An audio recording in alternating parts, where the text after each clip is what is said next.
জামাতে ইসলামের পক্ষ থেকে বলা হয়েছে যে এদেশে দেশপ্রেমিক হলো শুধুমাত্র সামরিক বাহিনী এবং জামাতে ইসলামী।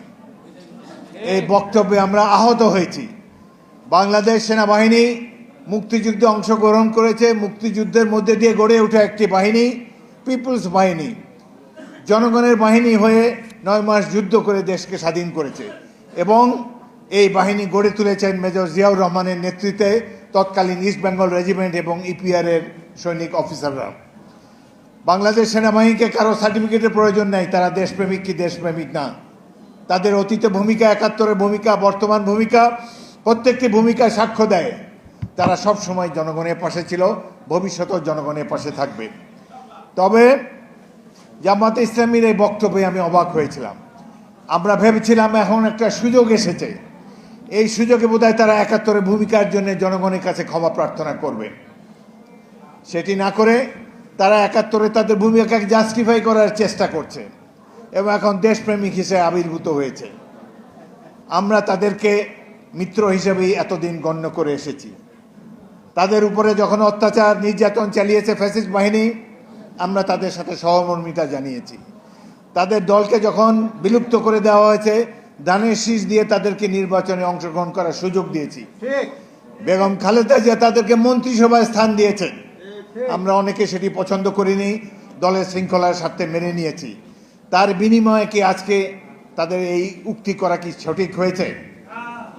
আমরা এই ধরনের উক্তি তাদের কাছে আশা করি না। এটি বর্তমানে যে ইস্পাত কঠিন ঐক্য গড়ে উঠেছে রাজনৈতিক দলসমূহের মধ্যে, তাদের মধ্যে ফাটল সৃষ্টি করতে পারে। এই ব্যাপারে তারা ভবিষ্যতে আরও যত্নবান হবেন। 1971 ছিল সাধারণ মানুষের যুদ্ধ। এই যুদ্ধের ফলে আমার আগের বক্তারা বলেছেন রাজনৈতিক পতাকা, এই দেশের ভৌগোলিক পরিবর্তন হয়েছে, পতাকা বদল হয়েছে এবং একটি জাতি একবারই স্বাধীন হয়, বারংবার স্বাধীন হবে না। এটিকে ডেকে পাওয়ার জন্যে, এটিকে আরও অনুল্লেখযোগ্য করার জন্যে কারো কারো ভূমিকা থাকতে পারে। বিশেষ করে 71-এ মুক্তিযুদ্ধে যারা এর বিরোধিতা করেছিলেন, তারা হয়তো তাদের কালিমা মুক্ত হওয়ার জন্যে এই মহান স্বাধীনতা যুদ্ধকেই তারা অবমূল্যায়ন করার চেষ্টা করতে পারেন। এটি অত্যন্ত দুঃখজনক। একটি জিনিস আমরা অবাক হই, 1947 সালে সারা দেশের মানুষ পাকিস্তান চেয়েছিল। সে সময়ও এই দল জামাতে ইসলামী পাকিস্তানের বিরোধিতা করেছিল। এরপরে 71 সালে স্বাধীনতা যুদ্ধে তাদের বিরোধিতা করেছিল, আমাদের বিরুদ্ধেই তারা অস্ত্র ধারণ করে যুদ্ধ করেছে, এ কথাও সর্বজন বিদিত।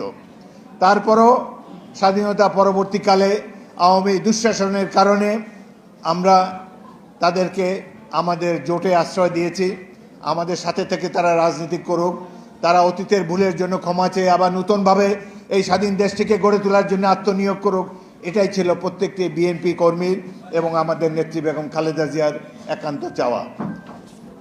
আমরা সকল সময়ে তাদেরকে সহমর্মিতা সমর্থন জুগিয়েছি, আমাদের জোটেও তাদেরকে স্থান দিয়েছি এবং এখনও তাদেরকে বন্ধু হিসেবেই আমরা বিবেচনা করি। তো এই মুহূর্তে যখন বিএনপির বিরুদ্ধে বিভিন্ন অ্যাঙ্গেল থেকে ষড়যন্ত্র শুরু হয়েছে, এ সময় তাদের এই ধরনের বক্তব্য, তারা দেশপ্রেমিক, শহীদ জিয়া এবং তার দল বিএনপি দেশদ্রোহী, এই ধরনের ইঙ্গিতপূর্ণ বক্তব্য আমরা ঘৃণা করে প্রত্যাখ্যান করছি।